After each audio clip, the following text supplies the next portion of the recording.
Yomon biz to'sishni boshladik. Mana ugonliklarni qoqishni boshladik.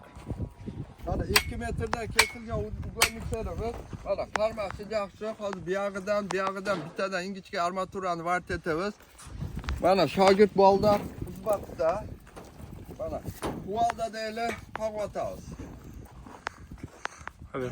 Yer qattiq yerlarga menda 3 top qo'yganmiz. Bu buyoqlarga mana 3 tavayeli qoqotamiz, normal elektr o'tadi. Mana kirishini ham ko'rsatsa, qanday kiryapti. Mana normal elektr o'tadi. 50-60 santimetr kiryapti. Endi buni tezroq bo'lishi uchun mana bitta menda reyka qilib oldik. Mana bir menda reyka qilib oldik, 2,5 metrlik.